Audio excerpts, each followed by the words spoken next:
খোকাখুকুরা আসসালামু আলাইকুম।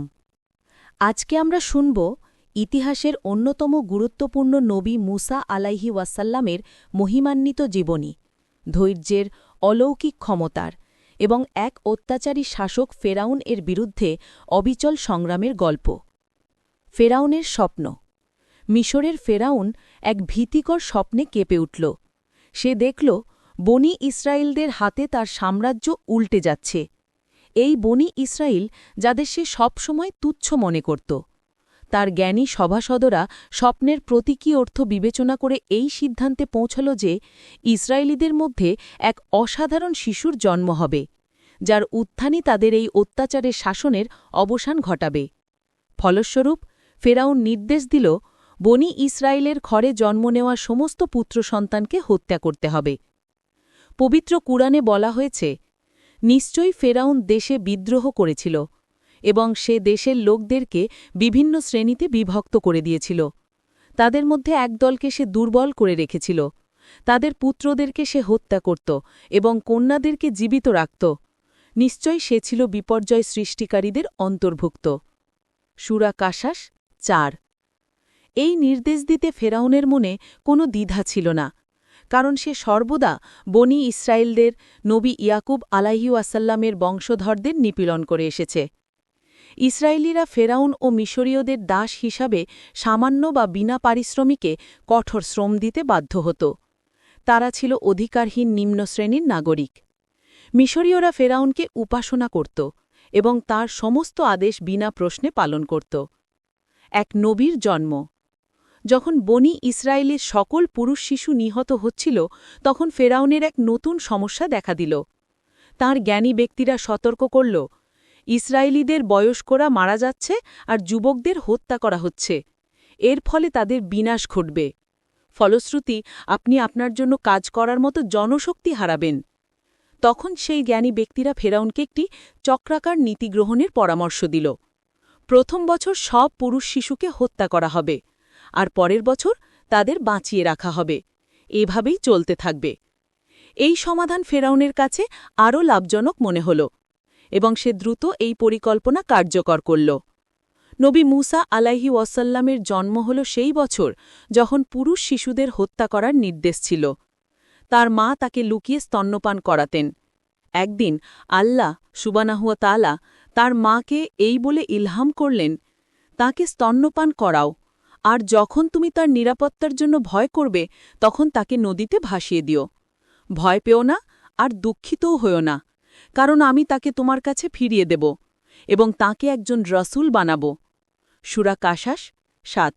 আল্লাহর প্রতিজ্ঞা শুনে তিনি স্বস্তি পেলেন এবং গোপনে ছেলেকে স্তন্যপান করাতে লাগলেন।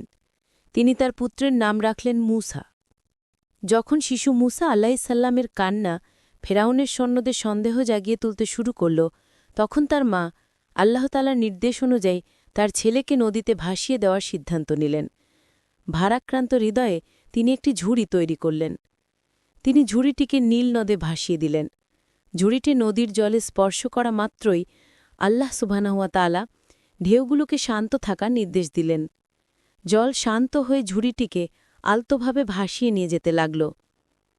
মুসার মা তার মেয়ের মাধ্যমে নদীর তীর ধরে ঝুড়িটির গতিপথ অনুসরণ করতে বললেন, যাতে সে ফিরে এসে সব খবর দিতে পারে। মুসার মায়ের মন চরম উদ্বেগ ও কষ্টে পূর্ণ ছিল। আল্লাহ বলেন, অন্যদিকে মুসার মায়ের হৃদয় ছিল চরম দুশ্চিন্তাগ্রস্ত। যদি আমি তার হৃদয়কে দৃঢ় না করতাম, যাতে সে আমার প্রতিশ্রুতির ওপর পূর্ণ বিশ্বাস রাখতে পারে, তবে সে প্রায় তার গোপন কথা প্রকাশ করেই দিত। সে মুসার বোনকে বলল, তাকে অনুসরণ করো। সুতরাং সে দূর থেকে তাকে দেখতে থাকল। শত্রুদের অলক্ষ্যে সূরা কাসাস ১০ এবং ১১ নম্বর আয়াতে লেখা আছে। নদী তীরে আবিষ্কার। মুসা আলাইহিসসালামের বোন ঝড়িটির গতিপথ অনুসরণ করতে থাকল। তার চরম আতঙ্কে ঝড়িটি ফেরাউনের প্রাসাদের বাইরের নদী তীরে এসে থামল। প্রাসাদের একজন সেবক নদী তীরে অদ্ভুত ঝুড়িটি দেখতে পেল। কৌতূহলবশত তারা ভেতরে উঁকি মেরে একটি শিশু দেখতে পেল। তারা দ্রুত ঝড়িটি নিয়ে প্রাসাদে ফেরাউন ও রানীর কাছে গেল। ফেরাউনের স্ত্রী আসিয়ারা প্রাসাদ বাইরে পাওয়ায় ছোট্ট আত্মার প্রতি এক অদ্ভুত ভালোবাসা অনুভব করলেন। তিনি জানতেন যে তার নিজের কোনো সন্তান ছিল না, যদিও তিনি একটি পুত্র সন্তানের জন্য আকাঙ্ক্ষা করতেন। সম্ভবত এটি তার জন্য আল্লাহর উপহার ছিল। শিশুটিকে ঝুড়ি থেকে তোলার সাথে সাথেই তিনি তাকে চুম্বন করলেন। শিশুটির খবর দ্রুত পুরো প্রাসাদে ছড়িয়ে পড়ল। ফেরাউনার প্রতিক্রিয়া ভিন্ন ছিল। সে ভাবল এটি সম্ভবত কোনো ইসরায়েলি মহিলার তার সন্তানকে তার নির্দেশ থেকে বাঁচানোর শেষ চেষ্টা। সে অনড় এবং অনুতপ্তহীন হয়ে আদেশ দিল যে এই শিশুটিরও যেন অন্য ছেলেদের মতো একই পরিণতি হয়। তখন আসিয়ারা তার স্বামীর দিকে ফিরলেন এবং অনুরোধ করলেন, এই শিশুটি আমার এবং আপনার জন্য চোখের শীতলতা। ফেরাউন দেখল তার স্ত্রী শিশুটিকে পরম স্নেহে ধরে আছেন, আনন্দের অশ্রু ফেলছেন, তাকে চুম্বন করছেন। সে আগে কখনো তাকে এত খুশি দেখেনি। আসিয়ারা ছিলেন ফেরাউনের সম্পূর্ণ বিপরীত। সে ছিল অবিশ্বাসী, আর আসিয়ারা ছিলেন আল্লাহ সুবহানাহু ওয়া তাআলার প্রতি দৃঢ় বিশ্বাসী। সে ছিল নিষ্ঠুর ও অত্যাচারী, আর আসিয়ারা ছিলেন দয়ালু, কোমল ও ভালো মনের মানুষ। তিনি আকুতি জানালেন, তাকে হত্যা করো না, হয়তো সে আমাদের উপকারে আসবে, অথবা আমরা তাকে পুত্র হিসাবেও গ্রহণ করতে পারি। সূরা কাসাস ৯ নম্বর আয়াতে লেখা আছে। তার অনুরোধে ফেরাউন নমনীয় হল এবং শিশুটির জীবন রক্ষা করার ব্যতিক্রমে আদেশ দিল। এর মধ্যে একটি তীব্র পরিহাস নিহিত ছিল। যে ফেরাউন সব নবজাতককে হত্যার নির্দেশ দিয়েছিল, সে নিজের অজান্তেই সেই শিশুটিকে বড় করছিল যার অস্তিত্ব সে রোধ করতে চেয়েছিল। আল্লাহ সুবহানাহু ওয়া তাআলা এই আয়াতের উপসংহারে বলেন, তারা পরিণাম সম্পর্কে অজ্ঞাত ছিল। মায়ের সাথে মুসার পুনর্মিলন। রাজকীয় প্রাসাদে একটা শোরগোল চলতে লাগল। বহু ধাত্রী সারিবদ্ধভাবে এলো, কিন্তু শিশুটি ক্ষুধার্ত হয়ে কাঁদছিল, কারণ কেউই তাকে শান্ত করতে পারছিল না। মুসা আলাইহি ওয়াসাল্লামের বোন, যে নদীর তীর ধরে তাকে অনুসরণ করেছিল, ঘটনার এই অদ্ভুত মোড় দেখে অবাক হয়ে দেখছিল। শিশুটির প্রতি উদ্বেগ এবং রানীর সুস্পষ্ট কষ্টের কারণে সে মুখ খুলল। আমি কি তোমাদের এমন একটি পরিবারের সন্ধান দেব যারা তোমাদের জন্য তাকে লালন পালন করবে এবং তার ভালো যত্ন নেবে? সূরা কাসাস ১২ আয়াত। বাড়িতে মুসা আলাইহি ওয়াসাল্লামের মা তার সন্তানের জন্য চিন্তিত ছিলেন। তিনি মুসা যেখানে আছে সেখানে গিয়ে শিশুটি যে তার, তা বলার কথা ভাবছিলেন। কিন্তু আল্লাহ সুবহানাহু ওয়া তাআলা তাকে আরও একটু ধৈর্য ধরতে বারবার আশ্বাস দিচ্ছিলেন। ঠিক তখনই তার মেয়ে ছুটে এসে উত্তেজনা সহকারে রাজকীয় পরিবারে মুসা আলাইহি ওয়াসাল্লামের অলৌকিকভাবে বেঁচে থাকার এবং রানী কর্তৃক তাকে রাজপুত্রের মতো লালন পালনের ইচ্ছার কথা বর্ণনা করল। সে আরও জানাল যে রানী মুসা আলাইহি ওয়াসাল্লামের ধাত্রী হিসেবে তার সেবার প্রয়োজন মনে করেছেন। দেরি না করে তিনি দ্রুত প্রাসাদে ছুটে গেলেন। মুসার মা বুঝতে পারলেন এটাই আল্লাহ সুবহানাহু ওয়া তাআলা তাকে যে আশ্বাস দিয়েছিলেন তা। আল্লাহ সুবহানাহু ওয়া তাআলা কুরআনে বলেন, এভাবে আমি তাকে তার মায়ের কাছে ফিরিয়ে দিলাম, যাতে তার মন শান্ত হয় এবং সে দুঃখ না করে, আর যেন সে জানতে পারে যে আল্লাহর ওয়াদা সর্বদা সত্য, কিন্তু অধিকাংশ মানুষ তা জানে না। সূরা কাসাস ১৩ আয়াত।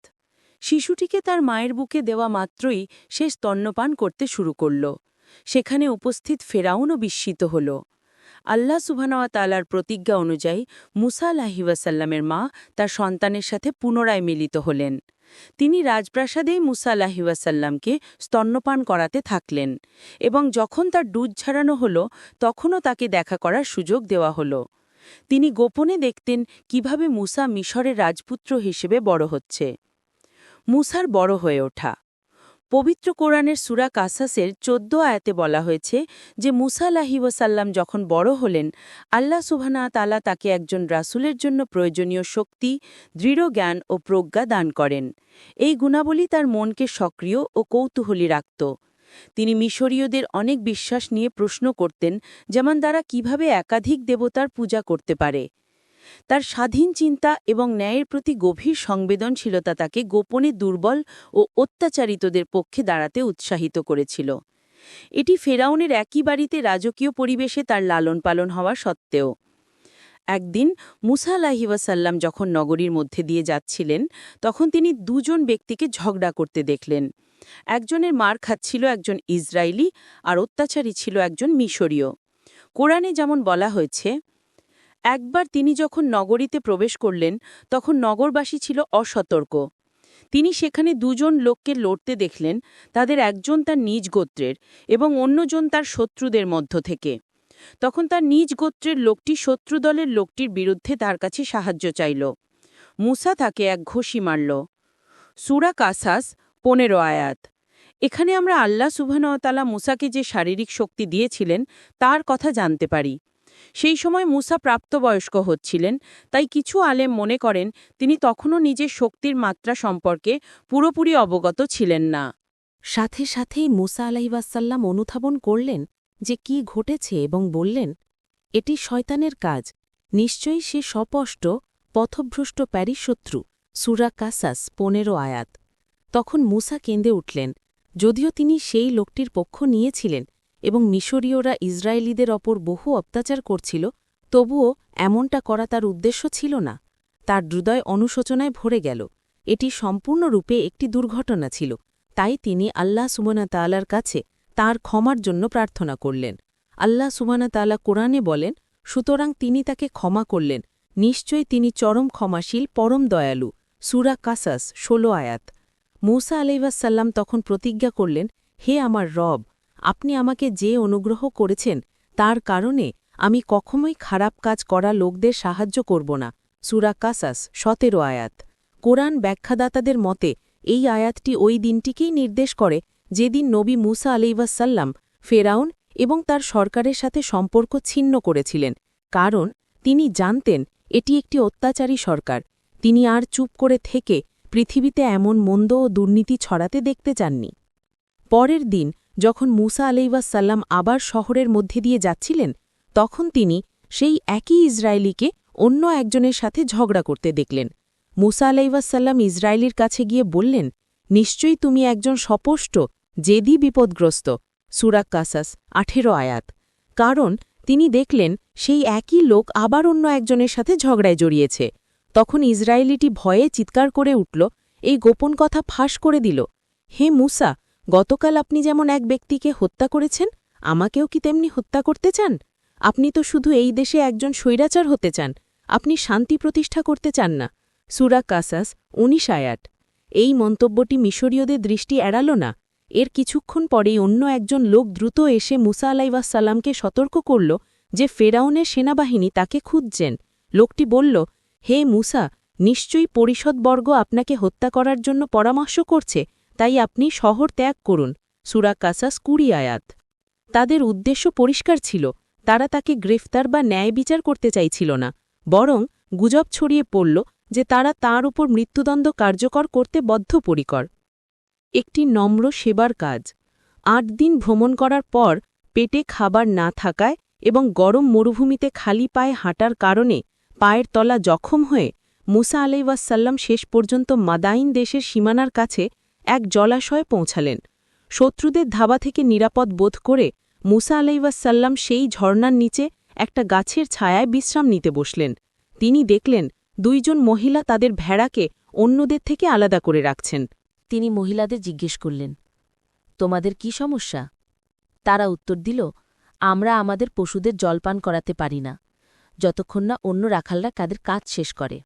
আর আমাদের বাবা খুব বৃদ্ধ ও অসুস্থ, তাই তিনি নিজে এই কাজটি করতে পারেন না। সূরা কাসাস 23 নম্বর আয়াত। নিজের পিপাসার কথা ভুলে গিয়ে মুসা আলাইহিসসালাম বললেন, আমি তোমাদের জন্য ভেড়াগুলোকে জল পান করিয়ে দেব। ওই অঞ্চলের রাখালরা সাধারণত ঝর্ণার মুখে একটি বড় ভারী পাথর বসিয়ে রাখত, যাতে অন্যদের জন্য জল তোলা কঠিন হয়। এই কারণেই মেয়েদেরকে অপেক্ষা করতে হতো, যাতে পুরুষদের সাথে খুব কাছাকাছি মিশতে না হয়। তিনি সেই 2 জন মহিলার জন্য ভেড়ার পালকে জল পান করালেন। পাথরটি আবার আগের জায়গায় রেখে দিলেন এবং গাছের ছায়ায় ফিরে গেলেন। তার কাছে কোনো টাকা ছিল না, কাপড় ছিল না, থাকার জায়গা ছিল না, বা নিজেকে টিকিয়ে রাখার মতো কোনো কাজও ছিল না। তখন তিনি মাদিয়ানে গাছের নিচে বসে আল্লাহ সুবহানাহু ওয়া তাআলার কাছে প্রার্থনা করলেন, হে আমার রব, আপনি আমার জন্য যে কোনো কল্যাণ পাঠাবেন, আমি তার বড়ই মুখাপেক্ষী। সূরা কাসাস 24 নম্বর আয়াত। 2 জন মহিলা তাদের বাবার প্রত্যাশার চেয়ে অনেক আগে বাড়ি ফিরলেন। চিন্তিত হয়ে তিনি তার মেয়েদের জিজ্ঞেস করলেন সবকিছু ঠিক আছে কিনা। তারা তাদের বাবাকে কি ঘটেছে তা বলল এবং তিনি তাদের একজনকে ফিরে গিয়ে সেই লোকটিকে তার সাথে দেখা করার জন্য আমন্ত্রণ জানাতে বললেন। জলাশয় ফিরে এসে মহিলাটি মুসা আলাইহিওয়াসাল্লামকে তখনও গাছের নিচে বিশ্রাম নিতে দেখলেন। তিনি বললেন, আমার বাবা আপনাকে আমন্ত্রণ জানাচ্ছেন যাতে তিনি আমাদের পশুদের জলপান করিয়ে দেওয়ার জন্য আপনাকে পুরস্কৃত করতে পারেন। সূরা কাসাস ২৫ নম্বর আয়াত। মুসা আলাইহিওয়াসাল্লাম আমন্ত্রণ গ্রহণ করলেন এবং মহিলাটির সাথে তার বাড়িতে গেলেন। সেই বৃদ্ধ লোকটি ছিলেন দয়ালু ও আল্লাভীরু। তিনি মুসা আলাইহিওয়াসাল্লামকে উষ্ণ অভ্যর্থনা জানালেন। মুসা আলাইহিওয়াসাল্লাম তখন বৃদ্ধ লোকটির কাছে তার মাতৃভূমিতে ঘটে যাওয়া ঘটনাগুলো খুলে বললেন, যা তাকে দ্রুত পালিয়ে আসতে বাধ্য করেছিল। লোকটি উত্তর দিল, ভয় করো না, তুমি অত্যাচারী অর্থাৎ অংশীবাদী, অবিশ্বাসী এবং অন্যায়করী লোকদের থেকে রক্ষা পেয়েছ। সূরা কাসাস ২৫ নম্বর আয়াত। মুসা আলাইহিওয়াসাল্লামের নম্র ও ভদ্র আচরণ দেখে সেই পরিবার তাকে তাদের সাথে থাকার জন্য আমন্ত্রণ জানালেন। তিনি তাদের বাড়িতে নিরাপত্তা ও শান্তি খুঁজে পেলেন। আরও কয়েকদিন কেটে যাওয়ার পর তারা একে অপরের প্রতি আরও বেশি সচ্ছল ও আস্থাশীল হয়ে উঠল। পরিবারটির একজন রাখালেরও প্রয়োজন ছিল। তাদের এমন লোকের প্রয়োজন ছিল যে শক্তিশালী ও নির্ভরযোগ্য, মুসা আলাইহিওয়াসাল্লামের মতো। তাই এক মেয়ে তার বাবাকে পরামর্শ দিল, বাবা, আপনি তাকে মজুর হিসেবে নিযুক্ত করুন।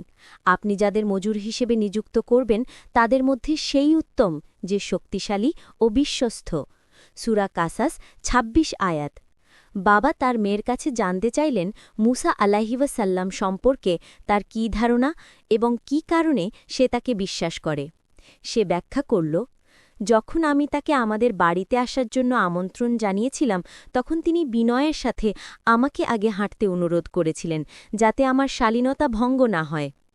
মুসা আলাইহিওয়াসাল্লামের এই বিনয় দেখে লোকটি তার মধ্যে কেবল সততাই নয় বরং শক্তিশালী কর্মনিষ্ঠাও দেখতে পেলেন। তার কাছে এই গুণাবলী একজন মানুষের চরিত্র বিচার করার জন্য সবচেয়ে গুরুত্বপূর্ণ ছিল। এরপর তিনি মুসা আলাইহিওয়াসাল্লামের কাছে এসে বললেন, আমি চাই আমার এই ২ কন্যার একজনকে আপনার সাথে বিবাহ দিতে, এই শর্তে যে আপনি আমার কাছে ৮ বছর কাজ করবেন। তবে যদি আপনি ১০ বছর পূর্ণ করেন তবে তা আপনার পক্ষ থেকে হবে, কিন্তু তা বাধ্যতামূলক নয়। আমি আপনাকে কঠোরতা দেখাতে চাই না। আল্লাহ চাইলে আপনি আমাকে সৎকর্মশীলদের মধ্যে পাবেন। সূরা কাসাস ২৭ আয়াত। এই প্রস্তাব মুসা আলাইহিওয়াসাল্লামের জন্য খুব উপযুক্ত ছিল। তিনি উত্তর দিলেন, তাহলে আমারও আপনার মধ্যে এই চুক্তিই রইল। আমি এই ২ মেয়াদের মধ্যে যেটিই পূর্ণ করি না কেন আশা করি আমি কোনোভাবে ক্ষতিগ্রস্ত হব না। আমরা যে অঙ্গীকার করছি আল্লাহ তার সাক্ষী। সূরা কাসাস ২৮ আয়াত। তিনি সেই রাখালের এক মেয়েকে বিয়ে করলেন এবং মাদিয়ানে এক নতুন জীবন শুরু করলেন যা তার আগের জীবন থেকে অনেক দূরে ছিল। এই ঘটনা থেকে বোঝা যায় যে যখন কেউ আল্লাহ সুবহানাহু ওয়া তাআলার উপর পূর্ণ বিশ্বাস রাখে তখন তিনি অপ্রত্যাশিত স্থান থেকেও তাকে পুরস্কৃত করেন। মুসার মিশরে প্রত্যাবর্তন। নবীগণ সর্বদা তাঁদের অঙ্গীকার পূর্ণ করেন এবং প্রাপ্যের চেয়ে বেশি দেওয়ার অভ্যাস রাখেন। তাই মুসা আলাইহিওয়াসাল্লাম প্রতিজ্ঞাত ৮ বছর পূর্ণ করার পর আরও ২ বছর বেশি থাকলেন। মাদিয়ানে মুসা আলাইহিওয়াসাল্লামের এই ১০ বছরের জীবন তার নবুয়তের পথে সবচেয়ে গুরুত্বপূর্ণ সময় ছিল। তিনি বিস্ময় নিয়ে আল্লাহর সৃষ্টি পর্যবেক্ষণ করতেন। তিনি আকাশ ও তারা, সূর্য কিভাবে প্রতিদিন উদয় ও অস্ত যায় আর বীজ কিভাবে গাছে পরিণত হয় তা নিয়ে গভীরভাবে চিন্তা করতেন। তিনি নির্জনে আল্লাহ ওয়া সাহানাহু ওয়া তাআলা ও তার মহিমা নিয়ে ধ্যান করতেন। এই সময়টিতেই আল্লাহ ওয়া সুবহানাহু ওয়া তাআলা তার রাসূলকে নবুয়াতের ঐশী দায়িত্ব বহন করার জন্য প্রয়োজনীয় সরঞ্জামাদি দিয়েছিলেন। মাদিয়ানে ১০ বছর থাকার পর মুসা আলাইহিওয়াসাল্লামের হৃদয়ে গভীর স্বদেশপ্রেম জেগে উঠল। মিশরে ফিরে যাওয়ার বিপদ সম্পর্কে তিনি অবগত থাকা সত্ত্বেও তার মধ্যে বাড়িতে যাওয়ার এক তীব্র টান অনুভব হল। তার ফিরে যাওয়ার কারণগুলো রহস্যময় ছিল। সেটা কি তার জন্ম পরিবারের সাথে মিলিত হওয়ার আকাঙ্ক্ষা ছিল, নাকি তার পালক মা আসিয়া, যিনি তাকে মাতৃস্নেহে লালন পালন করেছিলেন, তাকে দেখার লঙ্গিং ছিল? কারণ যাই হোক না কেন, মুসা আলাইহিওয়াসাল্লাম দৃঢ় সিদ্ধান্ত নিলেন এবং তার স্ত্রীকে বললেন, কাল আমরা মিশরের দিকে রওনা হব। তিনি তাদের নিরাপত্তার জন্য চিন্তিত ছিলেন, কারণ তিনি জানতেন ফেরাউন একজন অত্যাচারী শাসক এবং তার স্বামী বিপদ মাথায় নিয়ে মিশর ছেড়েছিলেন। তবুও তিনি তার স্বামীর আনুগত্য করলেন এবং যাত্রার জন্য প্রস্তুত হলেন। আল্লাহ তার নবীর সাথে কথা বলেন। মূসা ও তার পরিবার মরুভূমির মধ্য দিয়ে যাওয়ার সময় পথ হারিয়ে ফেললেন। মাউন্ট তুরের আশেপাশে বিশ্রাম নেওয়ার সময় মূসা আলাইহি ওয়াসালাম আগুনের মতো একটি উজ্জ্বল আভা দেখতে পেলেন। অবশিষ্ট হয়ে তিনি তার পরিবারকে বললেন, তোমরা অপেক্ষা করো, আমি আগুন দেখেছি, হয়তো আমি সেখান থেকে তোমাদের জন্য কোনো খবর আনতে পারব অথবা জ্বলন্ত এক টুকরো কাঠ আনতে পারব যাতে তোমরা উষ্ণ হতে পারো। সূরা কাসাস ২৯ আয়াত। তিনি আগুনের কাছাকাছি যেতেই এক অদ্ভুত কণ্ঠস্বর শুনতে পেলেন, হে মূসা, নিশ্চয়ই আমি আল্লাহ, সকল সৃষ্টির রব। সূরা কাসাস ৩০ আয়াত। বিস্মিত হয়ে মূসা আলাইহি ওয়াসালাম আশেপাশে তাকালেন, কিন্তু কাউকে পেলেন না। কণ্ঠস্বরটি আবার ডেকে উঠল, আর তোমার ডান হাতে ওহে মূসা কি আছে? কেঁপে উঠে মূসা আলাইহি ওয়াসালাম উত্তর দিলেন, এটা আমার লাঠি, যার উপর আমি ভর দেই এবং যার দ্বারা আমি আমার ভেড়াদের জন্য গাছের ডাল পেড়ে নেই, আর এর অন্যান্য ব্যবহারও আমার আছে। কণ্ঠস্বরটি নির্দেশ দিল, এখন তোমার লাঠিটি ফেলে দাও। সূরা কাসাস ৩১ আয়াত। মূসা আলাইহি ওয়াসাল্লাম লাঠিটি ফেলে দিতেই তা মুহূর্তেই এক বিশাল সাপে পরিণত হল, যা তার দিকে দ্রুত গতিতে আসতে লাগল। মূসা আলাইহি ওয়াসাল্লাম ভয়ে পালিয়ে যেতে লাগলেন, কিন্তু কণ্ঠস্বরটি আবার ডেকে উঠল, হে মূসা, কাছে এসো, আর ভয় করো না, নিশ্চয়ই তুমি তাদের অন্তর্ভুক্ত যারা নিরাপদ। সূরা কাসাস ৩২ আয়াত। আল্লাহ সুবহানাহু ওয়া তাআলা তখন তাকে সাপটিকে ধরে রাখতে বললেন এবং তা অলৌকিকভাবে তার পূর্বের অবস্থায় ফিরে এল। মূসা আলাইহি ওয়াসাল্লাম অবশেষে নিশ্চিত হলেন যে এটি সত্যি আল্লাহ সুবহানাহু ওয়া তাআলা। তার ভয়, শান্তি ও স্থিরতায় প্রতিস্থাপিত হল। তিনি তো জগতের রব আল্লাহ সুবহানাহু ওয়া তাআলার উপস্থিতিতে আছেন। এরপর আল্লাহ সুবহানাহু ওয়া তাআলা তার নবীকে নির্দেশ দিলেন তার হাত তার কলারের ফাঁক দিয়ে ঢুকিয়ে দিতে। মূসা আলাইহি ওয়াসাল্লাম আল্লাহ সুবহানাহু ওয়া তাআলার নির্দেশ অনুযায়ী কাজ করলেন এবং যখন তিনি তার হাত বের করলেন তখন তা উজ্জ্বল সাদা হয়ে জ্বলছিল। এরপর আল্লাহ সুবহানাহু ওয়া তাআলা তাকে ফেরাউন ও তার প্রধানদের মুখোমুখি হওয়ার জন্য যাত্রা শুরু করতে নির্দেশ করলেন। বললেন, এই দুটি তোমার রবের পক্ষ থেকে ফেরাউন ও তার প্রধানদের জন্য প্রমাণ, নিশ্চয়ই তারা সীমালঙ্ঘনকারী সম্প্রদায়। সূরা কাসাস ৩২ আয়াত। মূসা আলাইহি ওয়াসাল্লাম আবেদন করলেন, হে আমার রব, আমি তাদের এক ব্যক্তিকে হত্যা করেছি, তাই আমি ভয় পাচ্ছি যে তারা আমাকে হত্যা করবে। সূরা কাসাস ৩৩ আয়াত। মূসা আলাইহি ওয়াসাল্লাম আল্লাহর ওপর আস্থা রাখলেন। তাকে যা করতে বলা হয়েছিল তা অস্বীকার করলেন না, তবে তিনি তার ক্ষমতা নিয়ে কিছুটা নিরাপত্তাহীনতায় ভুগছিলেন, কারণ তার কথা বলার জড়তা ছিল। তিনি মনে করলেন তার ভাই এই বার্তা পৌঁছে দেওয়ার জন্য বেশি উপযুক্ত। আর আমার ভাই হারুন আমার চেয়ে বাকপটু, সুতরাং তাকে আমার সাথে সাহায্যকারী হিসেবে পাঠান, যেন সে আমার সত্যতা নিশ্চিত করে, কারণ আমি ভয় পাচ্ছি যে তারা আমাকে মিথ্যেবাদী বলে প্রত্যাখ্যান করবে। সূরা কাসাস ৩৪ আয়াত। আল্লাহ সুবহানাহু ওয়া তাআলা জবাব দিলেন, আমি তোমার ভাইকে দিয়ে তোমাকে অবশ্যই শক্তিশালী করব এবং তোমাদের দুজনকে এমন ক্ষমতা দান করব যে তারা তোমাদের কোনো ক্ষতি করতে পারবে না। আমার নিদর্শনসমূহের সাহায্যে তোমরা দুজন এবং তোমাদের অনুসারীরা বিজয়ী হবে। সূরা কাসাস ৩৪ আয়াত। আল্লাহ সুবহানাহু ওয়া তাআলা তাদের আরও বললেন, সুতরাং তোমরা তার কাছে যাও এবং বলো, আমরা তোমার রবের রাসূল, বনী ইসরায়েলকে আমাদের সাথে যেতে দাও এবং তাদের ওপর শাস্তি আরোপ করো না। আমরা তোমার কাছে তোমার রবের পক্ষ থেকে এক সুস্পষ্ট নিদর্শন নিয়ে এসেছি, আর শান্তি তাদের জন্য যারা সত্য পথ অনুসরণ করে। আমাদের কাছে প্রত্যাদেশ করা হয়েছে যে শাস্তি তাদের জন্য যারা সত্যকে মিথ্যে বলে এবং তা থেকে মুখ ফিরিয়ে নেয়। সূরা তাহা ৪৭ আয়াত। ৬৫ আয়াত। নবীগণ ফেরাউনের কাছে।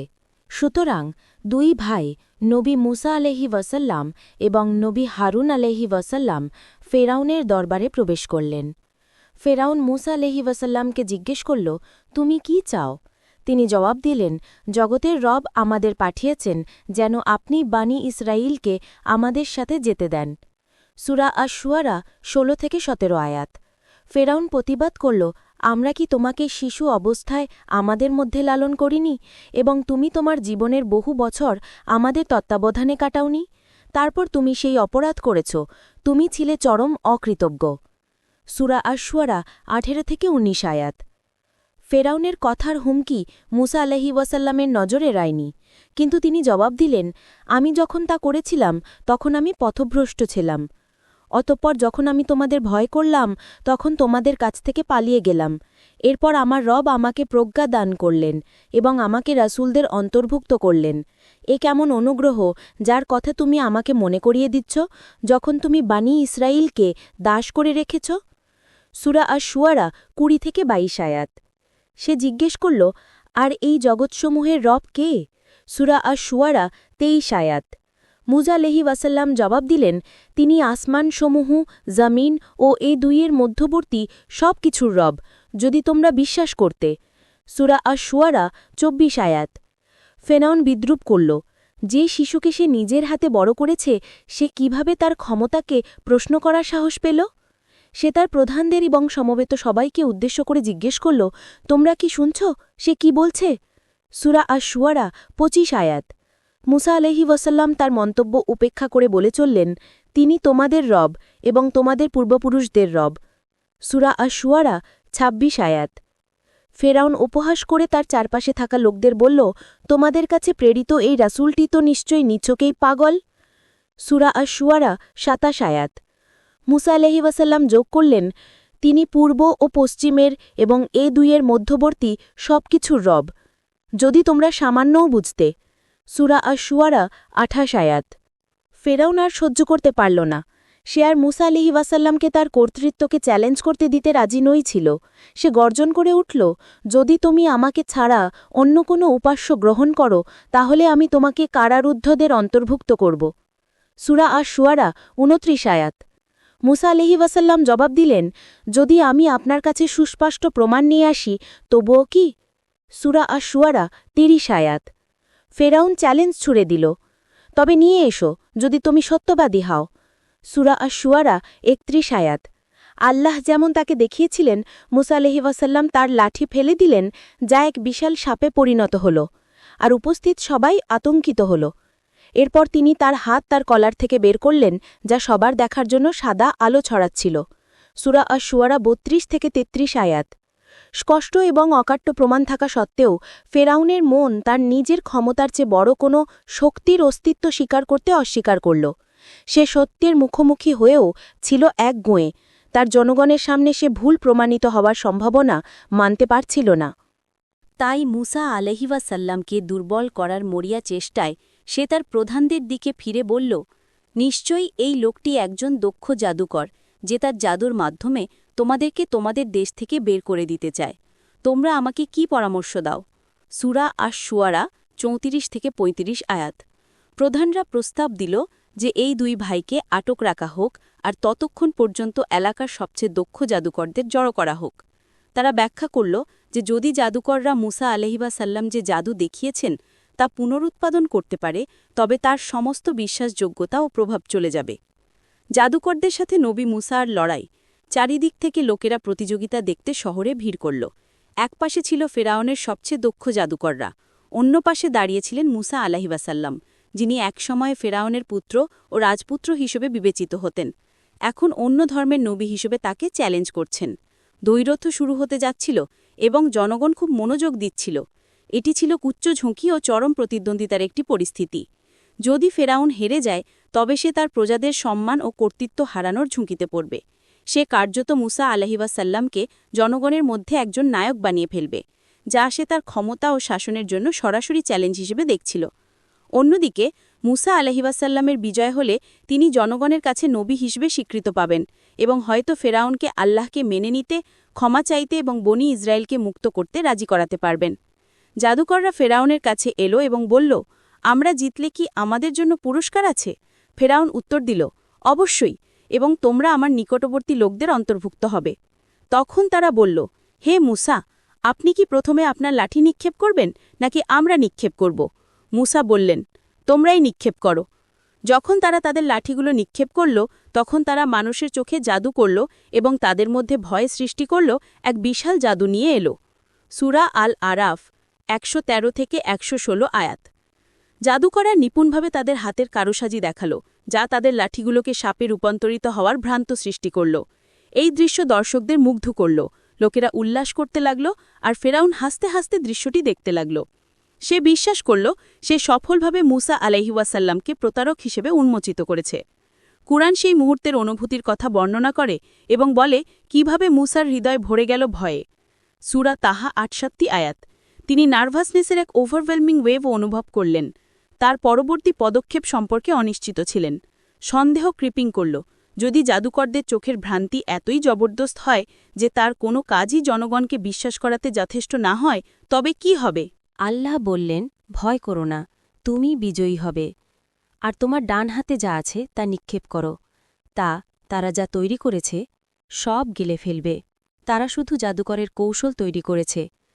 জাদুকর যেখানেই আসুক না কেন, সে কখনই সফল হতে পারে না। সূরা তহা ৬৯ আয়াত। মুসা আলাইহিওয়াসাল্লাম তার লাঠি ফেলে দিলেন, যা দর্শকদের চোখের সামনে এক বিশাল সাপে পরিণত হল। তা জাদুকরদের সমস্ত লাঠি ও রশি গিলে ফেলল। মুসা আলাইহিওয়াসাল্লাম তখন তা তুলে নিলেন, আর তা আবার লাঠিতে রূপান্তরিত হল। ভিড় উঠে দাঁড়াল, করতালি দিতে এবং মুসা আলাইহিওয়াসাল্লামের প্রশংসায় চিৎকার করতে লাগল। তারা জীবনে এমন দৃশ্য দেখেনি। ফেরাউনের সমস্ত জাদুকর সেজদায় পড়ে গেল এবং ঘোষণা করল, আমরা এখন জগৎসমূহের রবের ওপর বিশ্বাস স্থাপন করলাম, মুসা ও হারুনের রব। সূরা আশ-শুআরা ৪৬-৪৮ আয়াত। ফেরাউন ক্ষিপ্ত হল। সে মোটেও চায়নি দিনটি এমনভাবে শেষ হোক। সে হুমকি দিল, ধরে নিল যে তারা মুসা আলাইহিওয়াসাল্লামের সাথে তার বিরুদ্ধে ষড়যন্ত্র করেছে। তোমরা আমার অনুমতি দেওয়ার আগেই তাকে বিশ্বাস করলে? নিশ্চয়ই সেই তোমাদের প্রধান যে তোমাদেরকে জাদু শিখিয়েছে। সুতরাং তোমরা অবশ্যই জানতে পারবে। নিশ্চয়ই আমি তোমাদের হাত ও পা বিপরীত দিক থেকে কেটে ফেলব এবং তোমাদের সবাইকে শুলে চড়াব। সূরা আশ-শুআরা ৪৯ আয়াত। জাদুকররা নির্ভয়ে আল্লাহ সুবহানাহু তাআলার প্রতি তাদের অটল বিশ্বাসের কথা স্বীকার করল। তারা জবাব দিল, তাতে কোনো ক্ষতি নেই। নিশ্চয়ই আমরা সবাই আমাদের রবের কাছেই ফিরে যাব। আমরা আশা করি যে আমাদের রব আমাদের পাপ ক্ষমা করে দেবেন, যেহেতু আমরাই প্রথম বিশ্বাস স্থাপনকারী। সূরা আশ-শুআরা ৫০-৫১ আয়াত। ফেরাউনের আগে কখনও তার প্রজাদের কাছ থেকে এমন প্রকাশ্য অবাধ্যতার মুখোমুখি হয়নি। তার দৃষ্টিতে সে ছিল সর্বোচ্চ নেতা, অজেয় এবং পরাজয়ের ঊর্ধ্বে। তার বিশ্বাসে অটল থেকে সে মুসার বার্তা গ্রহণ করতে বা ভুল হওয়ার কোনো লক্ষণ দেখাতে পারছিল না। সে আরও জেদ ধরল। ফেরাউন তার সুনাম বাঁচানোর জন্য একটি পরিকল্পনা নিয়ে এল। সে সারা দেশে গুজব ছড়াল যে মুসা জাদুকরদের সাথে ষড়যন্ত্র এবং একটি চক্রান্ত করে প্রতিযোগিতায় জিতেছে। ভয় জাগাতে এবং অন্যদের জন্য সতর্কবার্তা হিসেবে সে প্রতিযোগিতায় অংশগ্রহণকারী সকল জাদুকরকে মৃত্যুদণ্ড দিল এবং তাদের মৃতদেহ গাছ থেকে ঝুলিয়ে রাখল। এই প্রথমবার ফেরাউন দৃশ্যত তার ক্ষমতাকে হুমকির মুখে অনুভব করল এবং তা রক্ষা করার জন্য সে যে কোনো সীমা অতিক্রম করতে প্রস্তুত ছিল। পরবর্তী দিনগুলোতে তার দখল আরও শক্ত হল, কারণ সে বনি ইসরায়েলদের বিরুদ্ধে কঠোর নিষেধাজ্ঞা ও শাস্তি আরোপ করল। পরিণাম: ফেরাউনের প্রতিশোধ। ফেরাউন তার প্রাসাদে ফিরে এসে তার মন্ত্রীদের সাথে তর্ক শুরু করল। আবেগ উত্তপ্ত হয়ে উঠল এবং সে কোনো কারণ ছাড়াই তার কক্ষের সমস্ত পুরুষকে অপমান করল। এসব আলোচনা অর্থহীন মনে করে সে সবাইকে ঘর থেকে বের করে দিল। একা থাকার পর সে শান্তভাবে চিন্তা করার চেষ্টা করল, কিন্তু ব্যর্থ হল। সে কয়েক পেয়ালা মদ পান করল, কিন্তু রাগ কমল না। এরপর সে মুসা আলাইহিওয়াসাল্লামকে কিভাবে নীরব করা যায় এবং তার প্রভাব আরও ছড়িয়ে পড়া থেকে কিভাবে রোধ করা যায় তা নির্ধারণের জন্য সমস্ত প্রধান ও প্রবীণদের আবার বৈঠকে ডাকল। ফেরাউনের প্রবীণ মন্ত্রী হামান মুখ খুললেন, কিন্তু ফেরাউন তার কথা সম্পূর্ণ উপেক্ষা করল। সে হামানকে জিজ্ঞেস করল, ওহে হামান, আমাকে প্রথমবার ফেরাউনের বিরোধিতা করতে দিন। আপনি কোনো দিন আকাশে কাউকে খুঁজে পাবেন না। আপনি ছাড়া আর কোনো উপাস্য নেই। এই উত্তর ফেরাউনের অহংকারকে সন্তুষ্ট করল। কোনো প্রমাণ নেই যে এই মিনারটি কখনো তৈরি হয়েছিল। তবে কিছু আলিম রিপোর্ট করেন যে ভবনটি তৈরি হয়েছিল, কিন্তু যখন এটি উচ্চ স্তরে পৌঁছায় তখন তা ধসে পড়ে। এদিকে ফেরাউনের অন্যান্য নির্দেশাবলী সম্পূর্ণভাবে কার্যকর করা হল। তার সেনাবাহিনী তার শাসনের বিরোধিতা করা বনি ইসরায়েলদের বিরুদ্ধে মন্দ ও ভয়াবহ অপরাধ ছড়াতে শুরু করল। মুসা আলাইহিওয়াসাল্লাম অসহায়ভাবে দেখতে থাকলেন, কারণ এই অত্যাচার থামানোর কোনো ক্ষমতা তার ছিল না। তিনি তার লোকদের আল্লাহ আলাইহিওয়াসাল্লামের কাছে ধৈর্য চাইতে এবং মিশরীয়দের উপর যেন কোনো মহাবিপদ নেমে আসে তার জন্য প্রার্থনা করতে বললেন। এই প্রথমবার ফেরাউন দৃশ্যত তার ক্ষমতাকে হুমকির মুখে অনুভব করল এবং তা রক্ষা করার জন্য সে যে কোনো সীমা অতিক্রম করতে প্রস্তুত ছিল। পরবর্তী দিনগুলোতে তার দখল আরও শক্ত হল, কারণ সে বনি ইসরায়েলদের বিরুদ্ধে কঠোর নিষেধাজ্ঞা ও শাস্তি আরোপ করল। পরিণাম: ফেরাউনের প্রতিশোধ। ফেরাউন তার প্রাসাদে ফিরে এসে তার মন্ত্রীদের সাথে তর্ক শুরু করল।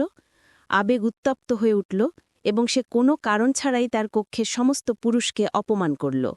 এসব আলোচনা অর্থহীন মনে করে সে সবাইকে ঘর থেকে বের করে দিল। একা থাকার পর সে শান্তভাবে চিন্তা করার চেষ্টা করল, কিন্তু ব্যর্থ হল। সে কয়েক পেয়ালা মদ পান করল, কিন্তু রাগ কমল না। এরপর সে মুসা আলাইহিওয়াসাল্লামকে কিভাবে নীরব করা যায় এবং তার প্রভাব আরও ছড়িয়ে পড়া থেকে কিভাবে রোধ করা যায় তা নির্ধারণের জন্য সমস্ত প্রধান ও প্রবীণদের আবার বৈঠকে ডাকল। ফেরাউনের প্রবীণ মন্ত্রী হামান মুখ খুললেন, কিন্তু ফেরাউন তার কথা সম্পূর্ণ উপেক্ষা করল। সে হামানকে জিজ্ঞেস করল, ওহে হামান, আমি কি মিথ্যাবাদী? হামান হাঁটু গেড়ে বসে জিজ্ঞেস করল, ফেরাউনকে মিথ্যাবাদী বলার সাহস কার হল? ফেরাউন আবার জিজ্ঞেস করল, মুসা কি বলেনি যে আকাশে একজন রব আছেন? হামান জবাব দিল, মুসা একজন মিথ্যাবাদী। অন্যদিকে মুখ পিরিয়ে সে ফিসফিস করে বলল, আমি জানি সে মিথ্যাবাদী। ফেরাউনের সম্প্রদায়ের প্রবীণেরা বলল, আপনি কি মুসা ও তার লোকদেরকে দেশে ফাসাদ সৃষ্টি করতে এবং আপনাকে ও আপনার উপাস্যদের পরিত্যাগ করতে ছেড়ে দেবেন? ফেরাউন উত্তর দিল, আমরা তাদের পুরুষ সন্তানদের হত্যা করব এবং তাদের নারীদের জীবিত রাখব, কারণ আমরা তাদের ওপর অপ্রতিরোধ্য কর্তৃত্ব রাখি। সূরা আল আরাফ ১২৭ আয়াত। এরপর ফেরাউন হানানের দিকে ফিরে জিজ্ঞেস করল, হামান, আমার জন্য একটি উঁচু মিনার তৈরি করো, যাতে আমি আকাশপথে আরোহণ করতে পারি, আকাশের রাজপথে এবং মুসার আল্লাহকে দেখতে পাই, যদিও আমি নিশ্চিত যে মুসা একজন মিথ্যাবাদী। সূরা গাফির ৩৬-৩৭ আয়াত ও সূরা কাসাস ৩৮ আয়াতেও উল্লেখ আছে। হামান বাহ্যিকভাবে রাজি হল, কোনো প্রতিক্রিয়ার ভয়ে, কিন্তু সে আসলে এটা বোঝায়নি। সে জানত ফেরাউন অযৌক্তিক এবং প্রকল্পটি ব্যর্থ হতে বাধ্য। সাবধানে কথাগুলো বেছে নিয়ে সে ফেরাউনকে বলল, মহামান্য, আমাকে প্রথমবার ফেরাউনের বিরোধিতা করতে দিন। আপনি কখনোই আকাশে কাউকে খুঁজে পাবেন না। আপনি ছাড়া আর কোনো উপাস্য নেই। এই উত্তর ফেরাউনের অহংকারকে সন্তুষ্ট করল। কোনো প্রমাণ নেই যে এই মিনারটি কখনো তৈরি হয়েছিল, তবে কিছু আলেম রিপোর্ট করেন যে ভবনটি তৈরি হয়েছিল, কিন্তু যখন এটি উচ্চস্তরে পৌঁছায় তখন তা ধসে পড়ে। এদিকে ফেরাউনের অন্যান্য নির্দেশাবলী সম্পূর্ণভাবে কার্যকর করা হল। তার সেনাবাহিনী তার শাসনের বিরোধিতা করা বনি ইসরায়েলদের বিরুদ্ধে মন্দ ও ভয়াবহ অপরাধ ছড়াতে শুরু করল। মুসা আলাইহিওয়াসাল্লাম অসহায়ভাবে দেখতে থাকলেন, কারণ এই অত্যাচার থামানোর কোনো ক্ষমতা তার ছিল না। তিনি তার লোকদের আল্লাহের কাছে ধৈর্য চাইতে বললেন এবং মিশরীয়দের ওপর যেন কোনো মহাবিপদ নেমে আসে তার জন্য প্রার্থনা করতে বললেন। মুসা আলাইহিওয়াসাল্লাম তার সম্প্রদায়কে বললেন, আল্লাহর কাছে সাহায্য চাও এবং ধৈর্য ধরো। নিশ্চয় এ পৃথিবী আল্লাহর। তিনি তার বান্দাদের মধ্যে যাকে ইচ্ছা এর উত্তরাধিকারী করেন, আর উত্তম পরিণাম তো আল্লাহ ভীরুদের জন্য। তারা বলল, আপনি আমাদের কাছে আসার আগে এবং আসার পরেও আমরা ক্ষতিগ্রস্ত হয়েছি। তিনি বললেন, সম্ভবত তোমাদের রব তোমাদের শত্রুকে ধ্বংস করবেন এবং তোমাদেরকে এই দেশে উত্তরাধিকারী করবেন, তারপর দেখবেন তোমরা কেমন করো। সূরা আল আরাফ ১২৮-১২৯ আয়াত। মহামারীর গল্প। নবী মুসা আলাইহিওয়াসাল্লাম ফেরাউনের কাছে বনি ইসরায়েলদের মুক্তি দেওয়ার দাবি জানাতে থাকলেন এবং তাকে সতর্ক করলেন যে সে যদি রাজি না হয় তবে আল্লাহর শাস্তি নেমে আসবে। কিন্তু ফেরাউন কোনো মনোযোগ দিল না। তারা মুসাকে বলল, তুমি আমাদেরকে জাদু করার জন্য যে কোনো নিদর্শনই আমাদের কাছে আনো না কেন, আমরা তোমাকে বিশ্বাস করব না। সূরা আল আরাফ ১৩২ আয়াত। একদিন ফেরাউন মিশরীয় এবং ইসরায়েলিদের এক বিশাল সমাবেশে ডাকল। সে তাদের স্মরণ করিয়ে দিল সেই তাদের রব যে তাদের প্রয়োজন মেটায়, সে দেখালো যে মুসা আলাইহিওয়াসাল্লাম একজন মিথ্যাবাদী এবং একজন সাধারণ দরিদ্র মানুষ, যিনি তাদের কিছুই দিতে পারেন না। সাধারণ মানুষের কাছে ফেরাউন যে শক্তিশালী এবং শ্রেষ্ঠ বলে মনে হতো, এবং মুসা আলাইহিওয়াসাল্লাম যিনি দরিদ্র এবং কর্তৃত্বহীন ছিলেন, তাদের মধ্যে স্পষ্ট পার্থক্য ছিল। বছরের পর বছর ধরে চলা নিপীড়ন তাদের দৃষ্টিকে সংকুচিত করেছিল, যা তাদের বর্তমান বাস্তবতা থেকে ভিন্ন কোনো পরিস্থিতি কল্পনা করা কঠিন করে তুলেছিল। তারা মুসা ও ফেরাউনের মধ্যে বৈষম্য দেখল এবং চোখ যা দেখছে তার ভিত্তিতে দ্রুত বিচার করল। মুসা আলাইহিওয়াসাল্লামের আল্লাহর রাসূলের মর্যাদা পুরোপুরি উপেক্ষা করল। তবে পরিস্থিতি বদলাতে শুরু করল, যখন আল্লাহ সুবহানাহু ওয়া তাআলা একের পর এক তার নিদর্শন পাঠাতে শুরু করলেন। প্রথমে নীল নদ, যা মিশরের ফসলগুলোতে পানি সরবরাহ করত, তা শুকিয়ে যেতে লাগল। পানির স্তর কমে যাওয়ায় নদীর তীর শুকনো হয়ে রইল এবং ফসলগুলোতে পানির সরবরাহ বন্ধ হয়ে গেল। এরপর ভয়াবহ দুর্ভিক্ষ দেখা দিল, তবুও ফেরাউন অটল রইল। এই খরার পরপরই একটি বিশাল বন্যা এলো, যা দেশকে আরও ধ্বংস করে দিল। যখন লোকেরা বিপদের মুখোমুখি হল, তখন তারা মুসা আলাইহিওয়াসাল্লামের সেই সতর্কবাণী মনে করল যে যদি তারা আল্লাহ সুবহানাহু ওয়া তাআলাকে প্রত্যাখ্যান করেন, তবে কঠিন শাস্তি নেমে আসবে।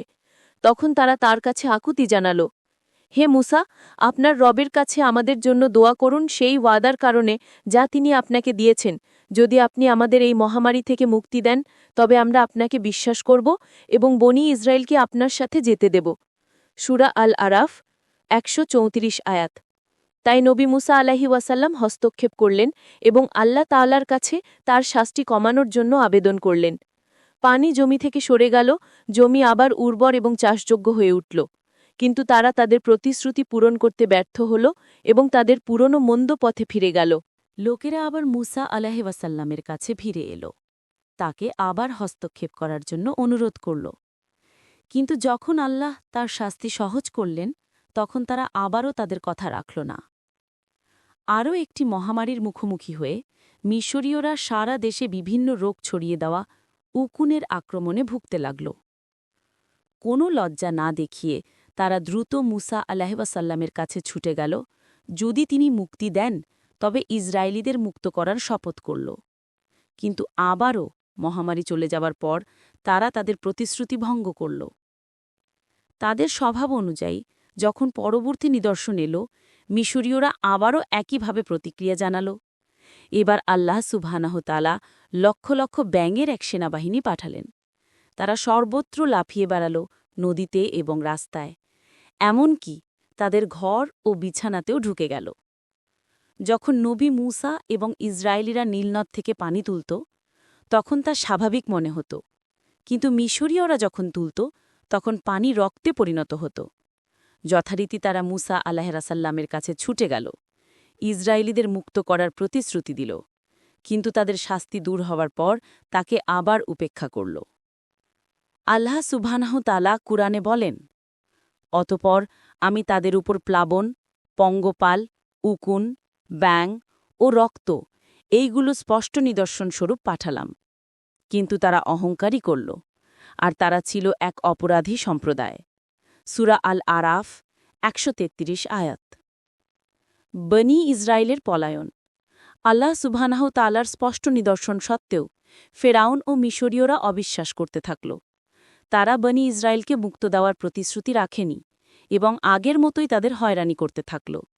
নবী মুসা বুঝলেন যে তাদের অহংকার তাদের বিশ্বাস করতে দেবে না। তাই মুসা আলাইহিসসালাম দোয়া করলেন, হে আমাদের রব, আপনি ফেরাউন ও তার প্রধানদেরকে পার্থিব জীবনে জাঁকজমক ও সম্পদ দান করেছেন। হে আমাদের রব, আপনি কি এজন্যই দিয়েছেন যেন তারা আপনার পথ থেকে মানুষকে বিভ্রান্ত করে? হে আমাদের রব, তাদের ধনসম্পদ ধ্বংস করে দিন এবং তাদের হৃদয়কে কঠোর করে দিন, যাতে তারা ততক্ষণ পর্যন্ত ঈমান না আনে যতক্ষণ না তারা মর্মান্তিক শাস্তি প্রত্যক্ষ করে। সূরা ইউনুস ৮৮ আয়াত। আল্লাহ জবাব দিলেন, তোমাদের দোয়া কবুল করা হল, সুতরাং তোমরা সত্য পথে অটল থাকো এবং যারা জানে না তাদের পথ অনুসরণ করো না। সূরা ইউনুস ৮৯ আয়াত। বনী ইসরায়েল মিশর ছেড়ে যাওয়ার জন্য একটি পরিকল্পনা আঁকল। তারা চালাকি করে ফেরাউনের কাছে একটি প্রতিবেশী শহরের উৎসবে যোগ দেওয়ার জন্য অনুমোদন চাইল। এটি ছিল গণপলায়ন করার তাদের আসল উদ্দেশ্যকে আড়াল করার কৌশল। তারা মিশরীয়দের কাছ থেকে কিছু গয়না ধার চাইল, উৎসব শেষে তা ভিড়িয়ে দেওয়ার প্রতিশ্রুতি দিল। এটি তাদের পরিকল্পনাকে আরও আড়াল করার এবং সন্দেহ এড়ানোর আরেকটি কৌশল ছিল। এরপর আল্লাহ সুবহানাহু তাআলা মূসা আলাইহিসসালামের কাছে এই মর্মে প্রত্যাদেশ পাঠালেন, আমার বান্দাদের নিয়ে রাতে যাত্রা করো।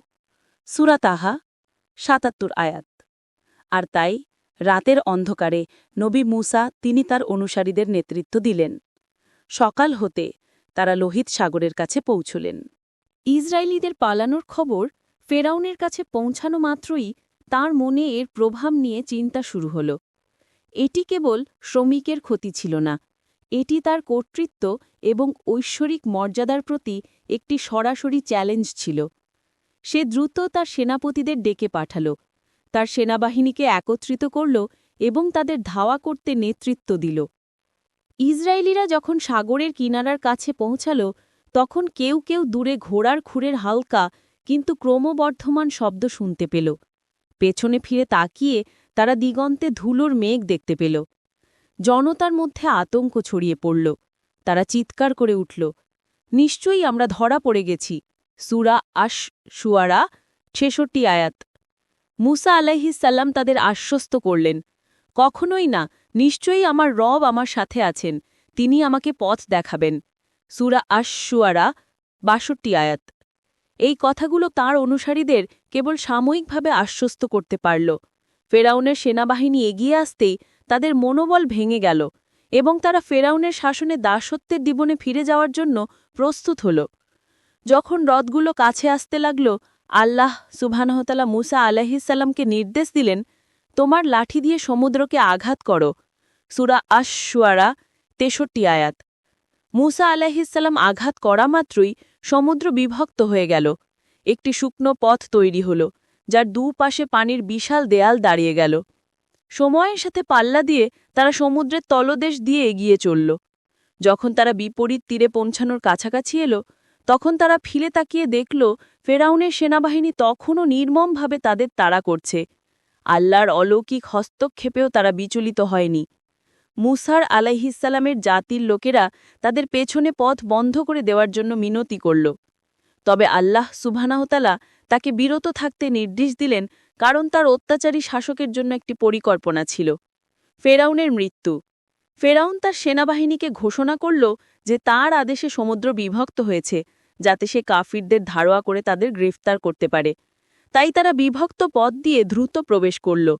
যখন তারা মাঝামাঝি পৌঁছাল, আল্লাহ সুবহানাহু তাআলা সমুদ্রকে তার পূর্বের অবস্থায় ফিরে যেতে নির্দেশ দিলেন। ফেরাউন আতঙ্কিত হতে শুরু করল। নিজের শেষ পরিণতি আসন্ন জেনে সে ভয়ে চিৎকার করে উঠল, আমি বিশ্বাস করলাম যে বনে ইসরায়েলিরা যাতে বিশ্বাস করে তিনি ছাড়া অন্য কোনো উপাস্য নেই এবং আমি আত্মসমর্পণকারীদের অন্তর্ভুক্ত। সূরা ইউনুস ৯০ আয়াত।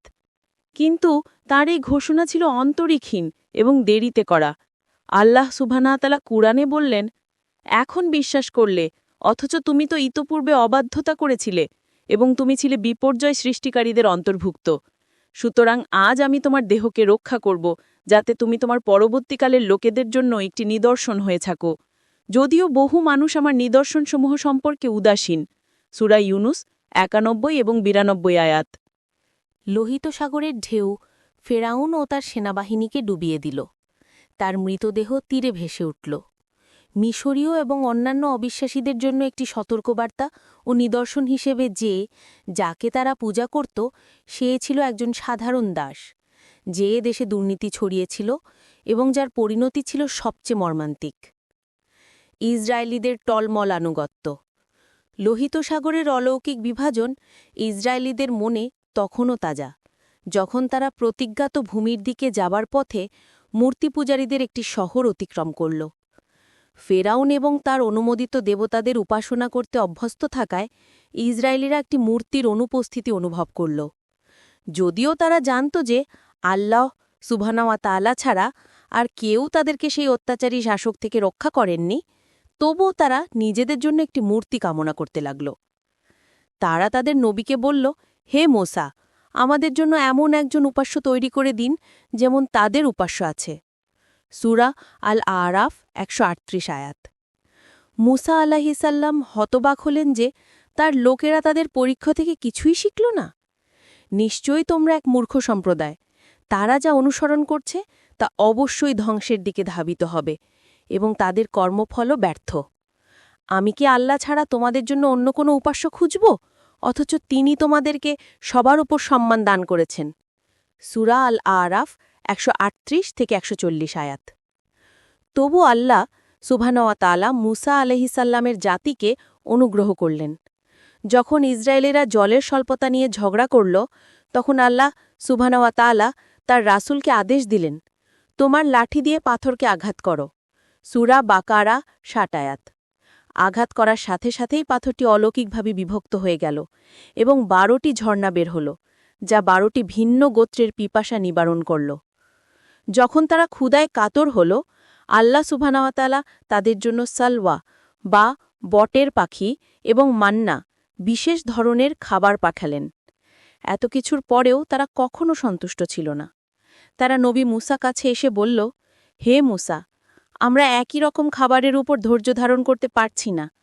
আপনার রবকে বলুন যেন তিনি আমাদের জন্য মাঠের উৎপন্ন জিনিস, সবুজ শাকসবজি, শস্য, রসুন, পেঁয়াজ, ডাল এবং এই জাতীয় জিনিস বের করে দেন। সূরা আল বাকারা ৬১ আয়াত। মুসা আলাইহিসাল্লাম তাদের তিরস্কার করলেন, তোমরা কি যা উত্তম তার পরিবর্তে যা নিকৃষ্ট তা গ্রহণ করতে চাও? তবে তোমরা কোনো শহরে নেমে যাও, সেখানে তোমরা যা চাও তা পাবে। সূরা আল বাকারা ৬১ আয়াত। আল্লাহ সুবহানাহু ওয়া তাআলা মুসা আলাইহিসাল্লামকে বনী ইসরায়েলদের প্রতিজ্ঞাত ভূমির দিকে নিয়ে যেতে নির্দেশ করলেন, যেখানে তারা স্বাধীনভাবে বসবাস করবে এবং আল্লাহর আইন মেনে চলবে। তবে তাদের যাত্রার সময় তারা ছিল অকৃতজ্ঞ। তারা ক্রমাগত অভিযোগ ও কান্নাকাটি করত, সামান্যই কৃতজ্ঞতা দেখাত। যখন মুসা তাদের শত্রু হিথিদের দখলে থাকা কেনান জয় করতে নির্দেশ করলেন, তখন তারা ইতস্তত করল। এটি তাদের বিশাল সংখ্যা থাকা সত্ত্বেও, যা প্রায় ৬০ লক্ষ বলে জানা যায়। কেবল ২ জন লোকই আল্লাহর পরিকল্পনার উপর আস্থা রেখে লড়াইয়ের জন্য প্রস্তুত ছিল, আর বাকিরা পিছু হটে গেল। মুসা আলাইহিসাল্লাম তার সম্প্রদায়কে বললেন, হে আমার সম্প্রদায়, তোমাদের প্রতি আল্লাহর অনুগ্রহ স্মরণ করো, যখন তিনি তোমাদের মধ্যে নবী সৃষ্টি করেছেন এবং তোমাদেরকে শাসক বানিয়েছেন, আর তোমাদেরকে এমন কিছু দান করেছেন যা তিনি জগৎসমূহের আর কাউকেও দান করেননি। হে আমার সম্প্রদায়, তোমরা পবিত্র ভূমিতে প্রবেশ করো, যা আল্লাহ তোমাদের জন্য নির্ধারিত করেছেন, আর তোমরা পিছনে ফিরে যেও না, তাহলে তোমরা ক্ষতিগ্রস্ত হয়ে ফিরে যাবে। তারা উত্তর দিল, হে মুসা, সেখানে এক দুর্দান্ত শক্তিশালী জাতি বাস করে। তারা সেখান থেকে বেরিয়ে না যাওয়া পর্যন্ত আমরা সেখানে প্রবেশ করব না, কিন্তু যদি তারা বেরিয়ে যায় তবে আমরা অবশ্যই প্রবেশ করব। সূরা আল মায়েদা ২০ থেকে ২২ আয়াত। সেই ২ জন লোক তাদের সম্প্রদায়কে বোঝানোর চেষ্টা করল। তারা বলল, তোমরা ফটক দিয়ে তাদের উপর আক্রমণ করো, কারণ তোমরা যখন ভেতরে প্রবেশ করবে তখনই তোমাদের বিজয় হবে, আর তোমরা যদি মুমিন হও তাহলে আল্লাহর উপরই ভরসা রাখো।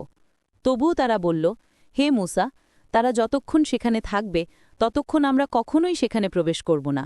সুতরাং আপনি এবং আপনার রব যান এবং যুদ্ধ করুন, আর আমরা এখানেই বসে থাকব। সূরা আল মায়েদা ২৩ থেকে ২৪ আয়াত। মুসা আলাইহিসাল্লাম আল্লাহর সাথে মিলিত হন। নবী মুসা আলাইহিসাল্লাম হতাশ ও ক্লান্ত হয়ে পড়েছিলেন। তিনি অবশেষে তার সম্প্রদায়ের ওপর আশা ছেড়ে দিলেন, কারণ তিনি জানতেন যে আল্লাহ সুবহানাহু ওয়া তাআলা তাদের যা কিছুই দান করুন না কেন, তারা সন্তুষ্ট হবে না এবং সীমালঙ্ঘন করতেই থাকবে। তিনি তার রবের কাছে ফিরে গেলেন, শুধু নিজের এবং তার ভাই হারুন আলাইহিসাল্লামের কাজের জন্য দায়িত্ব নিতে চাইলেন। তাই তিনি তার রবের কাছে আকুতি জানালেন, হে আমার রব, আমার ওপর আমার নিজের এবং আমার ভাই ছাড়া আর কারও কোনো নিয়ন্ত্রণ নেই। সুতরাং আমাদের এই অবাধ্য সম্প্রদায় থেকে আলাদা করে দিন। আল্লাহ বললেন, এখন এই ভূমি ৪০ বছরের জন্য তাদের উপর হারাম করা হলো এবং তারা পৃথিবীতে উদ্দেশ্যহীনভাবে ঘুরে বেড়াবে। সুতরাং এই সীমালঙ্ঘনকারী লোকদের অবস্থা নিয়ে তুমি দুঃখ করো না। সূরা আল মায়েদা ২৫ থেকে ২৬ আয়াত। তাদের যাত্রা এক অন্তহীন অস্থির ঘোরাঘুরির চক্রে পরিণত হল, যেখানে মনে হচ্ছিল প্রতিটি দিন যেখানে শুরু হয়েছিল সেখানেই শেষ হচ্ছে। উদ্দেশ্যহীনভাবে তারা মরুভূমির মধ্য দিয়ে ভ্রমণ করতে থাকল, যতক্ষণ না একদিন তাদের পথ মাউন্ট সিনাইয়ের কাছে নিয়ে এলো, যা মুসা আলাইহিওয়াসাল্লামের আল্লাহর সাথে প্রথম সাক্ষাতের পবিত্র স্থান ছিল। এখানে মুসা আলাইহিওয়াসাল্লাম দলের কাছ থেকে বিচ্ছিন্ন হলেন, কারণ তিনি হারিয়ে যাওয়া এবং পরবর্তী কি করতে হবে সেই সম্পর্কে অনিশ্চিত বোধ করছিলেন। তিনি হারুন আলাইহিওয়াসাল্লামের নেতৃত্বে দলকে রেখে গেলেন। পর্বতে মুসা আলাইহিওয়াসাল্লাম তার সম্প্রদায়কে কিভাবে সর্বোত্তমভাবে নেতৃত্ব দিতে পারেন সে সম্পর্কে তার রবের কাছ থেকে নির্দেশনা চাইলেন। আল্লাহ সুবহানাহু ওয়া তাআলা তার রাসূলকে প্রথমে ৩০ দিন রোজা রেখে নিজেকে পবিত্র করতে নির্দেশ দিলেন। এই আদেশের পরে আল্লাহ সুবহানাহু ওয়া তাআলা তাকে তার জনগণকে শাসন করার জন্য আইন দেবেন। তিনি একা পাহাড়ের চূড়ায় থাকলেন এবং রোজার শেষ দিনে তিনি মুখ সুগন্ধযুক্ত করার উদ্দেশ্যে একটি উদ্ভিদ খেলেন। তিনি বিশ্বাস করতেন যে আল্লাহ সুবহানাহু ওয়া তাআলার সামনে দাঁড়ানোর আগে নিজেকে সম্ভাব্য সর্বোত্তম উপায়ে উপস্থাপন করা গুরুত্বপূর্ণ। তখন আল্লাহ সুবহানাহু ওয়া তাআলা মুসা আলাইহিওয়াসাল্লামের সাথে কথা বললেন, তুমি কেন তোমার রোজা ভঙ্গ করলে? মুসা আলাইহিওয়াসাল্লাম জবাব দিলেন, হে আমার রব, আমি আপনার সাথে কথা বলার সময় আমার মুখের সুগন্ধ না থাকা অপছন্দ করলাম। আল্লাহ সুবহানাহু ওয়া তাআলা বললেন, তুমি কি জানো না, হে মুসা, রোজাদারের মুখের গন্ধ আমার কাছে গোলাপের চেয়েও বেশি সুগন্ধি। ফিরে যাও এবং 10 দিন রোজা রাখো, তারপর আমার কাছে ফিরে এসো।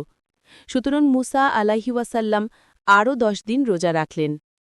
আর আমি মুসার জন্য 30 রাত নির্ধারণ করেছিলাম, আর আমি তাতে আরও 10 রাত যোগ করে তা পূর্ণ করেছিলাম, ফলে তার রবের নির্ধারিত 40 রাত পূর্ণ হল। সূরা আল আরাফ 142 আয়াত। মুসা আলাইহিওয়াসাল্লাম তার রবের কাছে মিনতি করলেন, হে আমার রব, আমাকে দেখা দিন, যেন আমি আপনাকে দেখতে পাই। আল্লাহ সুবহানাহু ওয়া তাআলা জবাব দিলেন, তুমি কখনোই আমাকে দেখতে পাবে না, তবে তুমি এই পাহাড়ের দিকে তাকাও, যদি তা তার জায়গায় স্থির থাকে তবেই তুমি আমাকে দেখতে পাবে। সূরা আল আরাফ 143 আয়াত। যখন আল্লাহ সুবহানাহু ওয়া তাআলা পাহাড়ের উপর তার নূর অর্থাৎ আলো প্রকাশ করলেন, তখন পাহাড়টি চূর্ণ বিচূর্ণ হয়ে গেল এবং মুসা আলাইহিওয়াসাল্লাম বেহুশ হয়ে পড়ে গেলেন। মুসা জ্ঞান ফিরে পেয়ে চিৎকার করে উঠলেন, আপনি মহিমান্বিত, আমি আপনার কাছে তওবা করছি এবং আমি বিশ্বাসীদের মধ্যে অগ্রগণ্য। সূরা আল আরাফ 143 আয়াত। সর্বশক্তিমান মুসাকে বললেন, হে মুসা, আমি অবশ্যই আমার বার্তা এবং আমার কথার মাধ্যমে তোমাকে মানবজাতির ওপর অগ্রাধিকার দিয়েছি। সুতরাং আমি তোমাকে যা দিয়েছি তা দৃঢ়ভাবে ধারণ করো এবং কৃতজ্ঞ হও।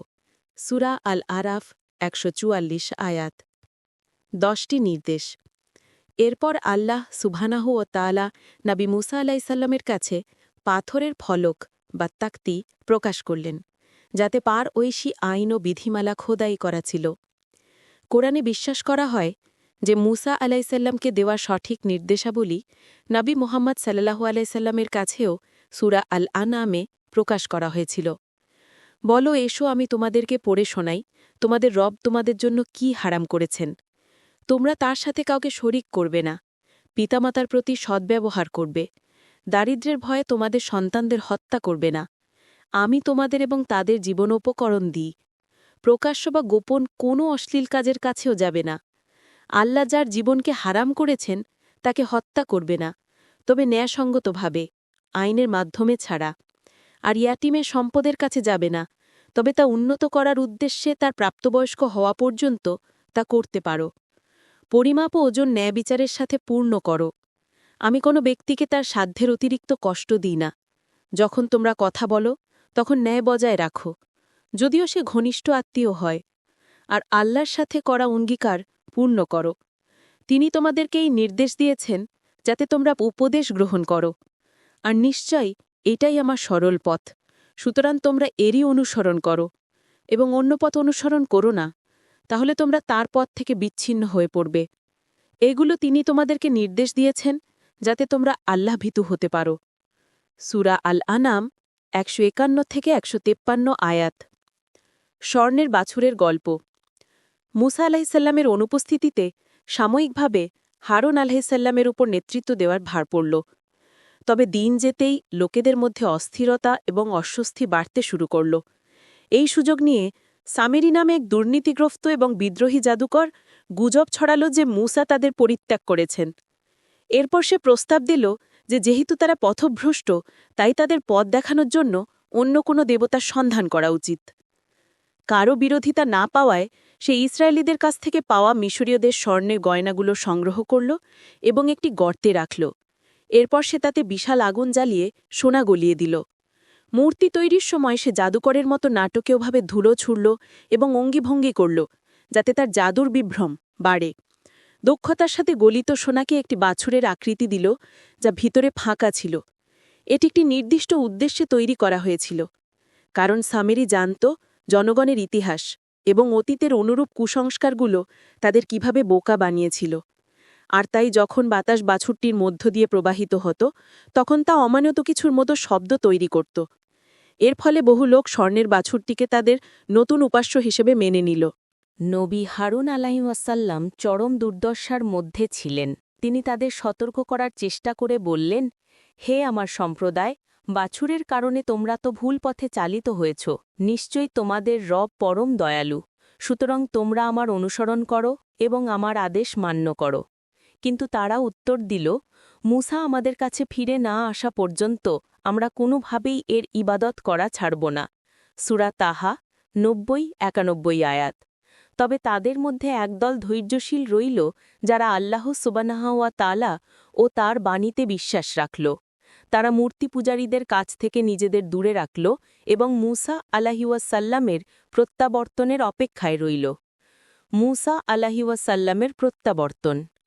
মাউন্ট সিনাইয়ে আল্লাহ সুবহানাহু ওয়া তাআলা মূসা আলাইহিওয়াসাল্লামকে জানালেন, আমি তোমার অনুপস্থিতিতে তোমার সম্প্রদায়কে পরীক্ষা করেছি এবং সমীরি তাদের পথভ্রষ্ট করেছে। সূরা তাহা ৮৫ আয়াত।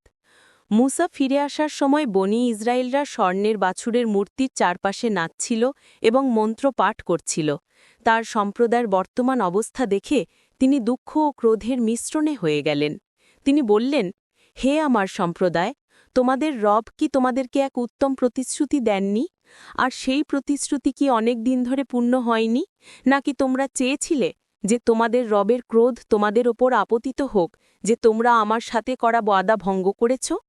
তারা উত্তর দিল, আমরা আমাদের ইচ্ছায় আপনার সাথে করা ওয়াদা ভঙ্গ করিনি, কিন্তু আমরা লোকের গয়নার বোঝা বহন করছিলাম, আর আমরা তা আগুনে ফেলে দিয়েছিলাম, আর সমীরিও কিছু ফেলেছিল। সূরা তাহা ৮৬-৮৭ আয়াত। মূসা তখন ক্রোধে তার ভাইয়ের দিকে ফিরলেন। তিনি মানুষের দুর্বলতা বুঝতেন, কিন্তু এই মূর্তি পূজার আচরণ প্রতিরোধ না করার জন্য তিনি হারুন আলাইহিওয়াসাল্লামকে তাই করলেন। তিনি ফলকগুলো ছুঁড়ে ফেলে দিলেন এবং তার ভাইয়ের দাড়ি ধরে তাকে নিজের দিকে টেনে এনে বললেন, হে হারুন, তুমি যখন দেখলে যে তারা বিপথে যাচ্ছে, তখন তোমাকে কি বাধা দিল? সূরা তাহা ৯২ আয়াত। হারুন ব্যাখ্যা করলেন, হে আমার মায়ের পুত্র, লোকেরা আমাকে পরাভূত করল এবং প্রায় হত্যা করেই ফেলেছিল। সুতরাং তুমি শত্রুদেরকে আমার ওপর উল্লাস করার সুযোগ দিও না এবং আমাকে অন্যায়কারী লোকদের অন্তর্ভুক্ত করো না। সূরা আল আরাফ ১৫০ আয়াত। তার ভাই অসহায় ছিলেন বুঝতে পেরে মূসার রাগ শান্ত হল। মূসা তখন সমীরিকে প্রশ্ন করলেন, তবে তোমার কি ব্যাপার হে সমীরি? সে উত্তর দিল, আমি এমন কিছু দেখলাম যা অন্যরা দেখেনি, তাই আমি রাসূলের পায়ের ছাপ থেকে এক মুষ্টি ধুলো নিলাম এবং তা আগুনে ছুঁড়ে দিলাম। আমার মন আমাকে এভাবেই প্ররোচিত করল। মূসা বললেন, দূর হও, তাহলে তুমি সারা জীবন বলতে থাকবে, আমাকে স্পর্শ করো না। আর তোমার জন্য এক সময় নির্ধারিত আছে যা তুমি কখনোই এড়াতে পারবে না। এখন তোমার সেই উপাস্যের দিকে তাকাও, যার উপাসনা তুমি এত ভক্তি সহকারে করতে। আমরা অবশ্যই তাকে জ্বালাব এবং তার ছাই সমুদ্রে ছড়িয়ে দেব। সূরা তাহা ৯৫-৯৭ আয়াত। সামিরিকে নির্বাসিত করা হল এবং তাকে বিচ্ছিন্ন জীবনযাপন করতে বাধ্য করা হল, আর স্বর্ণের বাছুরটিকে আগুনে ধ্বংস করা হল এবং তার ছাই সমুদ্রে ছড়িয়ে দেওয়া হল। মূর্তিপূজকদের শাস্তি। মূসা আলাইহিওয়াসাল্লাম তখন তার সম্প্রদায়কে তাদের অবাধ্যতার জন্য আল্লাহ সুবহানাহু ওয়া তাআলার কাছে ক্ষমা চাইতে বললেন। তাদের সীমালঙ্ঘনের জন্য নির্ধারিত শাস্তি ছিল কঠোর। কুরআনে যেমন উল্লেখ আছে, মূসা বললেন, হে আমার সম্প্রদায়, তোমরা বাছুরকে উপাস্যরূপে গ্রহণ করে নিজেদের প্রতি বড় অন্যায় করেছ। সুতরাং তোমরা তোমাদের সৃষ্টিকর্তার দিকে তওবা করো এবং তোমাদের নিজেদের মধ্যে যারা দোষী তাদেরকে হত্যা করো। এটাই তোমাদের সৃষ্টিকর্তার কাছে তোমাদের জন্য উত্তম। সূরা বাকারা ৫৪ আয়াত। উচ্চবৃত্তদের মধ্যে কেউ কেউ প্রশ্ন করল যে মুসা আলাইহিওয়াসাল্লাম আনিত ঐশী আইনগুলো সত্যিই আল্লাহ সুবহানাহু ওয়া তাআলার কাছ থেকে এসেছে কিনা এবং তারা প্রমাণ চাইল। তাই মুসা আলাইহিওয়াসাল্লাম ইসরায়েলীদের মধ্য থেকে ৭০ জন প্রবীণকে নির্বাচন করে মাউন্ট সিনাইয়ে নিয়ে গেলেন, যেখানে তিনি আবার আদেশ দিলেন, আল্লাহর দিকে দ্রুত যাও এবং তোমরা যা করেছ তার জন্য তওবা করো এবং তোমরা যা রেখে এসেছ তার জন্য তার কাছে ক্ষমা চাও। সেই লোকেরা অহংকারী ও অবিশ্বাসী ছিল। তাদের সীমাহীন দয়া দেখানোর জন্য আল্লাহ সুবহানাহু ওয়া তাআলা ইসরায়েলীদের উপস্থিতিতে সরাসরি মুসা আলাইহিওয়াসাল্লামের সাথে কথা বললেন, যাতে তারা তার কথা শুনতে পায় এবং বিশ্বাস করে। তা সত্ত্বেও তাদের অবিশ্বাস বজায় রইল। তারা তাদের নবীকে নতুন এক দাবি নিয়ে মুখোমুখি হল। হে মুসা, আমরা আল্লাহকে প্রকাশ্যে না দেখা পর্যন্ত কখনোই আপনাকে বিশ্বাস করব না। সূরা বাকারা ৫৫ আয়াত। এটা স্পষ্ট ছিল যে কোনো কিছুই সেই লোকদের তাদের পুরনো পথ ত্যাগ করতে এবং আল্লাহ সুবহানাহু ওয়া তাআলার ইবাদত করতে রাজি করাতে পারবে না।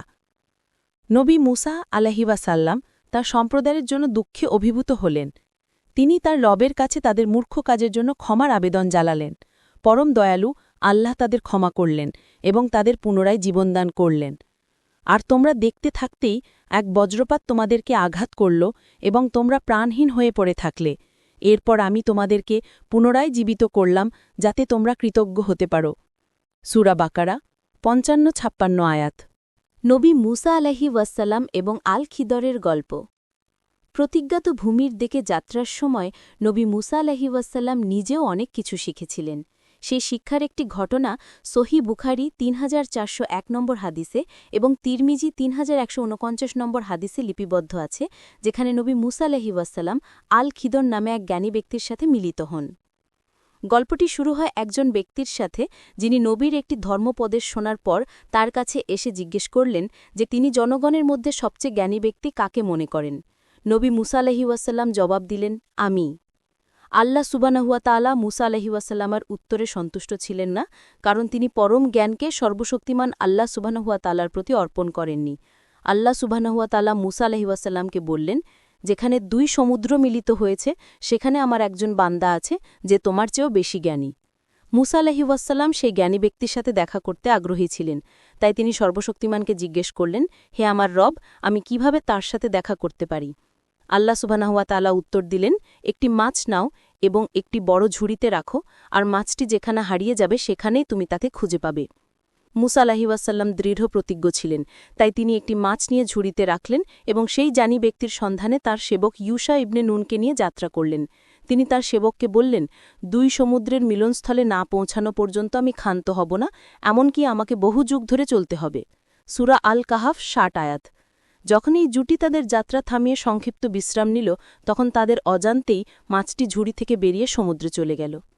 অতঃপর যখন তারা ২ সমুদ্রের মিলনস্থলে পৌঁছাল, তখন তারা তাদের মাছের কথা ভুলে গেল এবং তা সুড়ঙ্গের মতো পথ করে সমুদ্রের মধ্যে চলে গেল। সূরা আল কাহাফ ৬১ আয়াত। এই জুটি তাদের যাত্রা আবার শুরু করল, সারা রাত জুড়ে চলল, যতক্ষণ না তারা রাতে বিশ্রামের জন্য আবার থামল। মুসা আলাইহিওয়াসাল্লাম ইউশাকে নির্দেশ দিলেন, আমাদের খাবার আনো, আমরা আজকের এই যাত্রায় অবশ্যই ক্লান্ত হয়ে পড়েছি।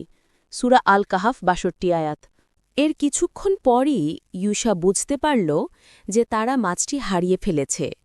সে মুসা আলাইহিসাল্লামের কাছে ছুটে গেল। আপনি কি লক্ষ্য করেছেন, যখন আমরা পাথরের কাছে বিশ্রাম নিচ্ছিলাম, আমি তো সেখানেই মাছটির কথা ভুলে গিয়েছিলাম, আর শয়তান ছাড়া কেউই আমাকে তা বলতে ভুলিয়ে দেয়নি। আর মাছটি অদ্ভুতভাবে সমুদ্রের মধ্যে নিজের পথ করে নিল। সূরা আল কাহাফ ৬৩ আয়াত। মুসা আলাইহিসাল্লাম জবাব দিলেন, আমরা তো ঠিক সেটাই খুঁজছিলাম। সূরা আল কাহাফ ৬৪ আয়াত। তাই তারা তাদের পদচিহ্ন অনুসরণ করে ফিরে গেল এবং সেই স্থানে যেখানে ২ সমুদ্র মিলিত হয় সেখানে ফিরে এলো। সেখানে তারা একজন লোককে দেখলেন, যিনি একটি কাপড় দিয়ে ঢাকা অবস্থায় শুয়ে আছেন। এবং সেখানে তারা আমার বান্দাদের মধ্যে একজনকে পেল, যাকে আমি আমার রহমত দান করেছিলাম এবং যাকে আমি আমার পক্ষ থেকে বিশেষ জ্ঞান শিক্ষা দিয়েছিলাম। সূরা আল কাহাফ ৬৫ আয়াত। মুসা আলাইহিসসালাম লোকটির কাছে গেলেন, তাকে সালাম জানালেন এবং নিজের পরিচয় দিলেন। আল খিদার নামের সেই লোকটি জিজ্ঞেস করলেন, বনি ইসরায়েলের মুসা?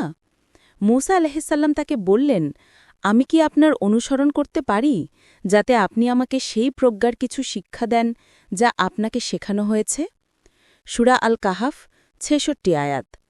আল খিদার জবাব দিলেন, হে মুসা, আমার কাছে আল্লাহর জ্ঞানের কিছু অংশ আছে যা আল্লাহ আমাকে শিখিয়েছেন আর যা তুমি জানো না। আবার তোমার কাছে আল্লাহর জ্ঞানের কিছু অংশ আছে যা আল্লাহ তোমাকে শিখিয়েছেন আর যা আমি জানি না। মুসা তখন জিজ্ঞেস করলেন, আমি কি আপনার অনুসরণ করতে পারি? তিনি জবাব দিলেন, নিশ্চয়ই আপনি আমার সাথে ধৈর্য ধরে থাকতে পারবেন না। আর যে বিষয়ে আপনার জ্ঞানের পরিধি নেই, সে বিষয়ে আপনি কিভাবে ধৈর্যশীল হবেন? সূরা আল কাহাফ ৬৭-৬৮ আয়াত। মুসা আলাইহিসসালাম পিছু হটলেন না। তিনি সেই লোকটিকে আশ্বস্ত করলেন, আল্লাহ চাইলে আপনি আমাকে ধৈর্যশীল পাবেন, আর আমি আপনার কোনো আদেশ অমান্য করব না। সূরা আল কাহাফ ৬৯ আয়াত। আল খিদার বললেন, তবে যদি আপনি আমার অনুসরণ করেন, তবে আমি আপনাকে তা স্পষ্ট না করা পর্যন্ত কোনো বিষয়েই আমাকে প্রশ্ন করবেন না। সূরা আল কাহাফ ৭০ আয়াত। সুতরাং দুইজন লোক সমুদ্রিক তীর ধরে হাঁটতে শুরু করলেন, যখন একটি নৌকা তাদের পাশ দিয়ে যাচ্ছিল। আল খিদার নাবিকদের অনুরোধ করলেন তাদের দুইজনকে নৌকায় নিতে।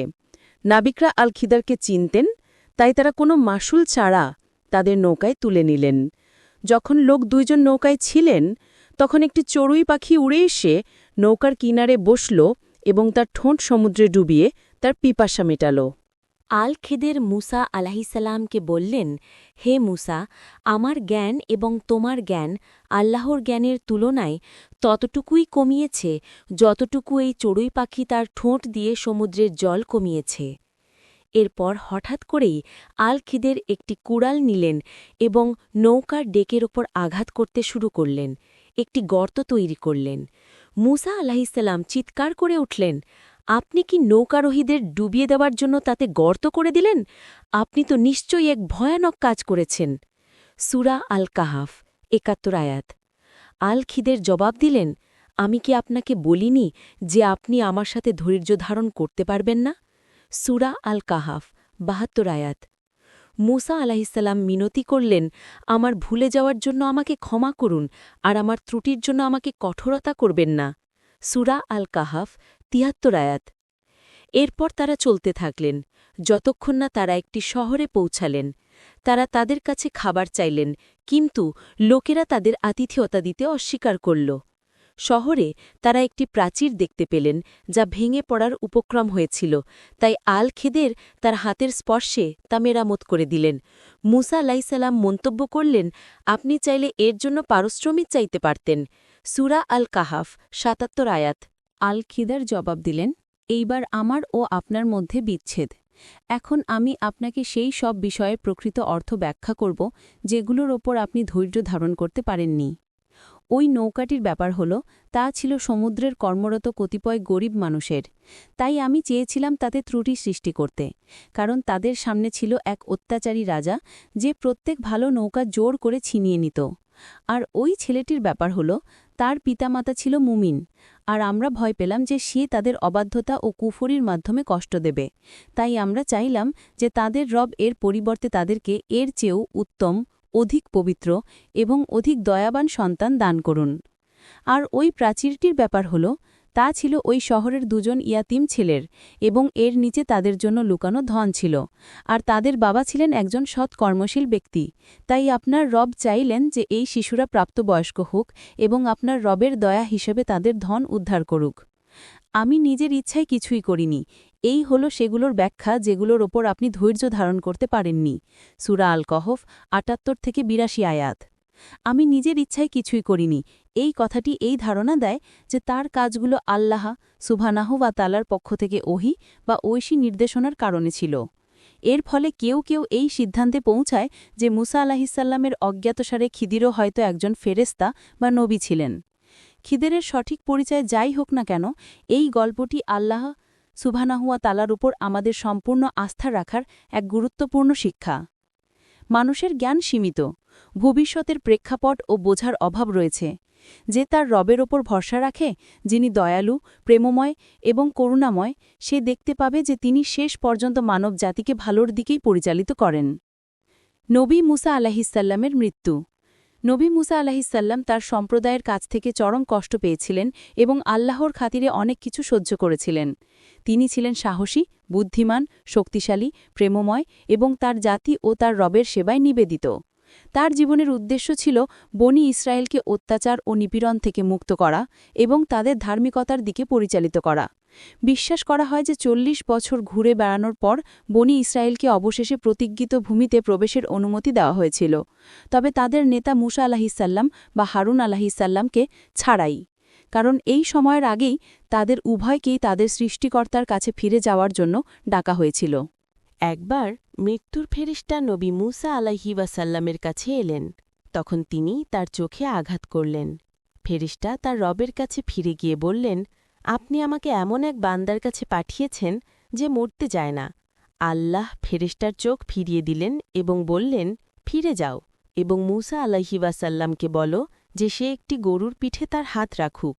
তার হাতের নিচে যত চুল আসবে তত বছর তাকে বাঁচতে দেওয়া হবে। সুতরাং ফেরেশতা মুসা আলাইহি ওয়াসাল্লামের কাছে গেলেন এবং তাকে এই কথা জানালেন। তখন মুসা আলাইহি ওয়াসাল্লাম আল্লাহ তাআলাকে জিজ্ঞাসা করলেন, হে আমার রব, এরপর কি হবে? তিনি জবাব দিলেন, মৃত্যু। মুসা আলাইহি ওয়াসাল্লাম বললেন, তবে এখনই হোক। এরপর তিনি আল্লাহ সুবহানাহু ওয়া তাআলার কাছে অনুরোধ করলেন যে তার মৃত্যুর পর তাকে যেন পবিত্র ভূমির কাছাকাছি এক পাথরের ঢিল ছোড়ার দূরত্বে সমাহিত করা হয়। আর আল্লাহ, যিনি তার বিশ্বস্ত নবীকে অনেক অলৌকিক ঘটনা দান করেছিলেন, তার এই শেষ অনুরোধও পূরণ করলেন। আল্লাহর রাসূল সাল্লাল্লাহু আলাইহি ওয়াসাল্লাম বলেছেন, যদি আমি সেখানে থাকতাম তবে আমি তোমাদের রাস্তার পাশে লাল বালির পাহাড়ের নিচে তার কবর দেখাতাম। এবং তার মেরাজের রাতে নবী সাল্লাল্লাহু আলাইহি ওয়াসাল্লাম বলেছেন, আমি মুসা আলাইহি ওয়াসাল্লামের কবরের পাশ দিয়ে যাচ্ছিলাম আর তিনি তার কবরে সালাত আদায় করছিলেন। সহি সুনান আল নাসাই ১৬৩৪। গল্প চলতে থাকে। অধিকাংশ আলেমের সর্বসম্মত মত যে ইউশা ইবনা নুন, যিনি আল খিদেরের সাথে মুসা আলাইহি ওয়াসাল্লামের যাত্রায় তার সঙ্গী হয়েছিলেন, তিনি এরপর বানি ইসরায়েলের নেতা হিসেবে স্থান নিয়েছিলেন। তিনি পরবর্তী প্রজন্মকে জেরুজালেম এবং বাইত আল মাকদিস অর্থাৎ মসজিদ আল আকসার দিকে নেতৃত্ব দিয়েছিলেন। যদিও কুরআনে তাকে নবী হিসেবে উল্লেখ করা হয়নি, তবে হাদিসের প্রমাণ এই মতকে সমর্থন করে যে তিনিও আল্লাহ সুবহানাহু ওয়া তাআলার একজন নবী ছিলেন। আজকের গল্পটি যদি তোমাদের ভালো লেগে থাকে তাহলে অবশ্যই ভিডিওটিতে একটি লাইক দিও, বন্ধুদের সাথে শেয়ার করো আর আমাদের চ্যানেলটি সাবস্ক্রাইব করে পাশে থাকা বেল আইকনটি টিপে দিও, যাতে পরের গল্পটি সবার আগে তোমরা দেখতে পাও। গল্পটি কেমন লাগলো তা নিচে কমেন্ট করে জানাতে ভুলো না যেন। সবাই ভালো থেকো, সুস্থ থেকো। দেখা হবে পরের নতুন কোনো ইসলামী গল্পে। আল্লাহ হাফেজ।